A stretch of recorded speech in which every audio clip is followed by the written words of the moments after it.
Hi hello ഇപ്പം എല്ലാവർക്കും എൻ്റെ പുതിയൊരു വീഡിയോയിലേക്ക് സ്വാഗതം.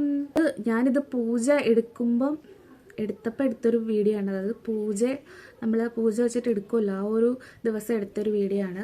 അതപ്പോൾ എനിക്ക് അപ്ലോഡ് ചെയ്യാൻ ഇപ്പോഴാണ് ടൈം കിട്ടിയത്, അതിന് ഇൻട്രോ പറയാൻ ഇപ്പോഴാണ് ടൈം കിട്ടിയത്.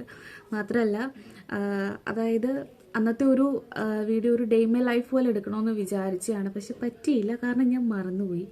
അതായത് പകുതിയൊക്കെ ആയപ്പോഴത്തേനും എഴുതാനുണ്ടായിരുന്നു. അത് കഴിഞ്ഞ് എഴുതിയിട്ട് കഴിച്ച് അങ്ങനെ അങ്ങ് പോയി. ഞാൻ വീഡിയോ എടുക്കേണ്ട കാര്യം മറന്നുപോയി. അപ്പോൾ അതൊരു പകുതി വരെയുള്ള ആ ഒരു വീഡിയോ. എന്തായാലും എനിക്കിങ്ങനെ ഇന്ത്യയിലൊക്കെ ഒരു പ്രത്യേകതയുള്ള ദിവസങ്ങളിൽ, അതായത് ഈ മലയാള മാസം 1-ാം തീയതി അങ്ങനെ എന്തെങ്കിലും ഓണം അങ്ങനത്തെ ഒരു ദിവസങ്ങളിലൊക്കെ ഡേ മൈ ലൈഫ് എടുക്കണമെന്ന് ആഗ്രഹമുണ്ട്. പക്ഷേ ചിലപ്പോഴേ എടുക്കാൻ പറ്റാറുള്ളൂ, ഞാൻ മറന്നുപോകും. അപ്പോൾ ഒത്തിരി നാളായല്ലേ നമ്മൾ ലോങ് വീഡിയോയിലൊക്കെ കണ്ടിട്ട്. അപ്പം ഞാൻ വിചാരിച്ചു ഇന്നൊരു ലോങ് വീഡിയോ ഇടാമെന്ന്. അങ്ങനെ ഇന്ന് പൂജ എടുക്കുന്ന ദിവസമാണ്. എനിക്കിന്ന് വീഡിയോ എടുക്കണമെന്ന് ആഗ്രഹം ഉണ്ടായിരുന്നു. കാരണം ഞാൻ ഇന്ന് നല്ല ഹാപ്പിയാണ്. കാരണം എന്താണെന്ന് വെച്ചാൽ എനിക്ക് പഠിക്കാൻ പോകാൻ പറ്റി. എൻ്റെ ബുക്സും കാര്യങ്ങളുമൊക്കെ എനിക്ക് പൂജയ്ക്ക് വെക്കാൻ പറ്റി. അപ്പം അതിനോട് എന്താ പറയുക, ഭയങ്കര ഹാപ്പിയായിരുന്നു ഞാൻ. ഭഗവാനോട് നിറഞ്ഞ മനസ്സുമായിട്ട് സത്യം പറഞ്ഞാൽ ഇന്ന് നന്ദി പറയായിരുന്നു. അങ്ങനെ വീട്ടിൽ ഞാൻ കുറച്ച് ബുക്സ് വെച്ചിട്ടുണ്ടായിരുന്നു. അത് കഴിഞ്ഞ് അമ്പലത്തിൽ പോകണം. അങ്ങനെ രാവിലെ എണീറ്റ് കുളിച്ച് വിളക്കൊക്കെ കത്തിച്ച് പ്രാർത്ഥിച്ച് നേരെ അമ്പലത്തിലോട്ട് പോവാണ്. അമ്പലത്തിൽ ചെന്നപ്പം അധികം തിരക്കൊന്നും ഇല്ലായിരുന്നു, എന്നാലും കുറച്ച് ആൾക്കാരുണ്ടായിരുന്നു. അമ്പലത്തിൽ പോയി തൊഴുത് തിരിച്ചു വന്നു. അങ്ങനെ അമ്പലത്തിൽ നിന്ന് പോയിട്ട് വന്ന് വീട്ടിൽ പൂജയ്ക്ക് വെച്ചിരിക്കുന്ന ബുക്കെല്ലാം എടുക്കുവാണ്.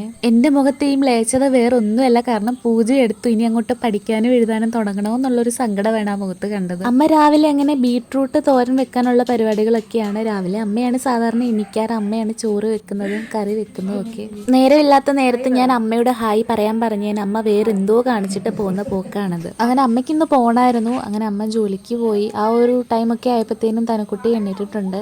എണ്ണീറ്റ് കഴിഞ്ഞാൽ പിന്നെ ആളെ ഇങ്ങനെ കുറച്ച് നേരമൊക്കെ ഇങ്ങനെ കൊഞ്ചിച്ചുകൊണ്ട് എടുത്തുകൊണ്ടൊക്കെ നടക്കണം. തനക്കുട്ടിയുടെ ഉറക്കപ്പിച്ചൊക്കെ ഇങ്ങോട്ട് മാറി വരുന്നേ ഉണ്ടായിരുന്നുള്ളൂ. പിന്നെ ടെസയ്ക്ക് ഫുഡ് കൊടുക്കേണ്ട ഒരു ടൈം ആയിട്ടുണ്ടായിരുന്നു. പിന്നെ ആൾക്ക് കഴിഞ്ഞ ദിവസം ഞാൻ ആളെ കുളിപ്പിച്ചിട്ട് ആളുടെ ടർക്കി ഞാൻ അവിടെ വിരിച്ചിട്ടിരുന്നു. അതായത് ആ കൂടിൻ്റെ കമ്പിയെ തന്നെ ഞാൻ വിരിച്ചിട്ടു. ആളത് വലിച്ച് അതിൻ്റെ ഉള്ളിലോട്ട് എടുത്ത് അത് കീറിയിട്ടിരിക്കുന്നതാണ് നിങ്ങളിപ്പോൾ കണ്ടുകൊണ്ടിരിക്കുന്നത്. അങ്ങനെ ഫുഡ് കൊടുത്തു കഴിയുമ്പോൾ ഞാൻ ആളുടെ അടുത്ത് എസ് പറയാതെ ആൾ ആ ഫുഡ് തൊടത്തില്ല. ഇങ്ങനെ ഇരിക്കും, അറ്റൻഷനായിട്ടിരിക്കും, എൻ്റെ മുഖത്തോട്ട് നോക്കിയിരിക്കും എസ് പറയുന്നുണ്ടോ. അങ്ങനെ എസ് പറയുമ്പോൾ മാത്രമേ ആൾ പോയി ആളുടെ ഫുഡ് കഴിക്കത്തുള്ളൂ. ഇപ്പം ഞാൻ എസ് പറഞ്ഞു, അതാ പോയി കഴിച്ചത്. ഇന്നിപ്പം ടെസയ്ക്ക് ഫുഡിന് കൊടുത്തിട്ടുള്ളത് ഒരു 4 മുട്ട പുഴുങ്ങിയിട്ടാണ് കൊടുത്തിട്ടുള്ളത്. അതേസമയം നമ്മൾ ചിക്കനാണ് കൊടുക്കുന്നതെങ്കിൽ ആൾ നമ്മൾ എസ് പറയുന്ന ആ ഒരു ടൈമിൽ ആളുടെ വായിൽ നിന്ന് ഇങ്ങനെ വെള്ളം വരുന്നത് കാണാം. ഇതാണ് നമ്മുടെ പുതിയ അതിഥി എന്നൊന്നും പറയാൻ പറ്റത്തില്ല. ഇപ്പം ഇവന്മാരാണ് നമ്മുടെ വീട്ടിലെ ഭരണ അധികാരികൾ. കാരണം ഇവന്മാരാണ് ഇപ്പോൾ ഭയങ്കരമായിട്ട് ടെസമോളെ കൊണ്ടുവന്നിട്ട് ഇപ്പോൾ ഏകദേശം ഒരു 1.5 വർഷമായിട്ടുണ്ട്. പക്ഷെ ഇവന്മാർ വന്നിട്ട് ഒരു 10 കൊല്ലം ആ ഒരു മട്ടിലാണ് ഇവന്മാർ ഇപ്പോൾ ഇതിലെ കൂടെ നടക്കുന്നത്. ഒരാളകത്ത് എവിടെയുണ്ട്. ഇവന്മാർക്ക് ഞാനിട്ട പേര് ഓസ്കർ ക്യാപ്സർ എന്നായിരുന്നേ.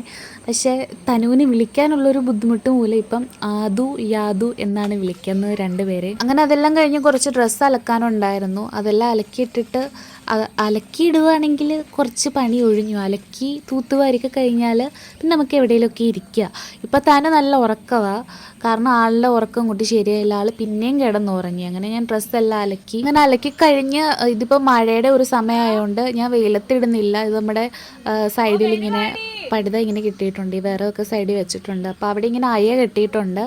അവിടെയാണ് തുണിയൊക്കെ ഇടുന്നത്. അപ്പം മഴ പെയ്താലും നമുക്ക് ഓടി വന്ന് എടുക്കണ്ട, കാരണം നനയാതെ അതിനകത്ത് കിടന്നു. ഞാൻ അലക്കി കയറിയപ്പോഴത്തേനും തൻകുട്ടി രണ്ടാമത്തെ എണീറ്റിട്ടുണ്ടായിരുന്നു. ഒരു വിധത്തിൽ ആളെ കൊണ്ടുവന്ന് ഞാൻ പല്ലൊക്കെ തേപ്പിച്ച് സുന്ദരിമണിയാക്കി കഴിക്കാനൊക്കെ റെഡിയാക്കി ഇരുത്തി. 3 ഏത്തയ്ക്ക ഉണ്ടായിരുന്നു. അപ്പോൾ തനുക്കുട്ടിക്ക് ഇത് നെയ്ക്കകത്തിട്ട് വറുത്ത് കൊടുക്കുന്നത് ഭയങ്കര ഇഷ്ടമായിരുന്നു. അപ്പോൾ അങ്ങനെ നെയ്ക്കകത്തിട്ട് വറുത്ത് കൊടുക്കാമെന്ന് വെച്ചു. തനുവിൻ്റെ ഇപ്പോഴത്തെ പ്രധാന പരിപാടിയാണിത്. അടുക്കളയിൽ ഞാൻ എന്തെങ്കിലും കുക്ക് ചെയ്തുകൊണ്ട്, ഞാനെന്നല്ല അമ്മയാണെങ്കിലും എന്തെങ്കിലും കുക്ക് ചെയ്തുകൊണ്ടിരിക്കുകയാണെങ്കിൽ ആൾക്ക് വന്ന് നിൽക്കണം. നമ്മൾ എന്തെടുക്കുന്നു, എന്തൊക്കെ അതിനകത്ത് ആഡ് ചെയ്യുന്നു, അതൊക്കെ ആൾക്ക് കാണണം. ചിലപ്പോൾ അവരുടെ ഗ്രോത്തിൻ്റെ ഒരു ഭാഗമായിരിക്കും. ഞാൻ അതിന് വഴക്കൊന്നും പറയാറില്ല. പക്ഷേ ഈ എണ്ണയ്ക്കകത്ത് കടുക് ഇടുമ്പോൾ ഇങ്ങനെ തെറിക്കുന്ന എന്തെങ്കിലും ഉണ്ടെങ്കിൽ ഞാൻ മാറി നിൽക്കാൻ പറയും. ഇറങ്ങി ഇത് കഴിഞ്ഞിട്ട് കയറ്റാമെന്ന് പറയും. അതേസമയം ഇങ്ങനത്തെ എന്തെങ്കിലുമൊക്കെ ആണെങ്കിൽ ആളെ ഞാൻ കൂടെ നിർത്തും. ഇങ്ങനെ ചെയ്യേണ്ടതെന്നൊക്കെ ഞാൻ ആൾക്ക് പറഞ്ഞു കൊടുക്കും. ഇങ്ങനെ തിരിച്ചിടണമെന്നൊക്കെ പറയും. അങ്ങനെ രാവിലത്തെ തനിക്കുട്ടിയുടെ ബ്രേക്ക്ഫാസ്റ്റ് എന്താണെന്ന് വെച്ചാൽ ഏത്തയ്ക്ക നെയ്ക്കകത്തിട്ട് വറുത്തതും മുട്ട പുഴുങ്ങിയതുമാണ്. ഏത്തയ്ക്ക നെയ്ക്കകത്തിട്ട് വറുത്തത് ആൾക്ക് ഒത്തിരി ഇഷ്ടമാണ്. മാത്രമല്ല അവൾ എന്തെങ്കിലും ആഗ്രഹം പറഞ്ഞുണ്ടാക്കിയാൽ അവൾ ഇന്ന് വരെ അത് വേസ്റ്റാക്കി കളഞ്ഞിട്ടില്ല കേട്ടോ. നമ്മൾ പക്ഷേ എന്തെങ്കിലും കൊടുത്തു കഴിഞ്ഞാൽ 2ാമതും 3ാമതും ചോദിച്ചു കഴിയുമ്പോൾ നമുക്കറിയാം അത് കഴിക്കാനല്ല. എന്നാലും കൊടുക്കാണ്ടിരുന്നിട്ടില്ല, കൊടുക്കും. പക്ഷെ ആൾ വേസ്റ്റ് ആവുന്നില്ല, അതെല്ലാം എൻ്റെ വയറ്റിലോട്ടായിരിക്കും പോകുന്നത്. അങ്ങനെ ഇത് പിന്നെ ആൾക്ക് ഇഷ്ടമായി ഏത്തയ്ക്ക. പക്ഷേ എന്നും ഡെയിലി ഇഷ്ടമാണെന്ന് കരുതി ഡെയിലി കൊടുത്താലൊന്നും ആൾ തിന്നത്തൊന്നുമില്ല. ഇതിപ്പോൾ ഏത്തയ്ക്ക തന്നെയാണെങ്കിൽ വലിയ ഇൻട്രസ്റ്റ് തോന്നത്തില്ല എന്നോർത്ത് ഞാൻ മുട്ടയും കൂടെ പുഴുങ്ങി കൊടുത്തു. ഇവിടെ വരെ ഉള്ളൂ വീഡിയോ, കാരണം ബാക്കി ഇങ്ങോട്ട് എടുക്കാൻ പറ്റിയില്ല. എൻ്റെ വീഡിയോ ഇഷ്ടപ്പെടുകയാണെങ്കിൽ ലൈക്ക് ചെയ്യുക, ഷെയർ ചെയ്യുക, സബ്സ്ക്രൈബ് ചെയ്യുക. അപ്പം അടുത്തൊരു വീഡിയോ ആയിട്ട് വീണ്ടും വരാം. ടാറ്റാ.